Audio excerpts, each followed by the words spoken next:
Hi friends, మనం ఇప్పుడు గురుద్వారాని చూస్తున్నాము. ఇది మహారాష్ట్రలోని నాందేడ్లోని హుజూర్ సాహిబ్ గురుద్వారా సిక్కు మతంలో అపారమైన చారిత్రక ప్రాముఖ్యతను కలిగి ఉంది. గురు గోవింద్ సింగ్ గారు ఇక్కడ చాలా రోజులు గడిపారు మరియు ఆయన మరణం కూడా ఇక్కడే జరిగింది. మహారాజా రంజిత్ సింగ్ గారు గురుద్వారాను నిర్మించారు. ఈ గురుద్వారా సిక్కు మతంలో చాలా ముఖ్యమైనది మరియు సిక్కులు దీన్ని గౌరవంగా చూస్తారు. గురుద్వారా పేరు సచ్ ఖండ్ అంటే నిజం యొక్క రాజ్యం అని అర్థం. ఇది దేవుని యొక్క శాశ్వత నివాసం.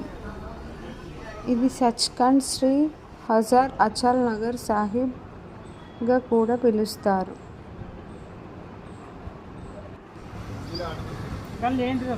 మీరు గురుద్వారాను చూడండి, చాలా బాగుంది. చూడడానికి చాలా అందంగా ఉంది.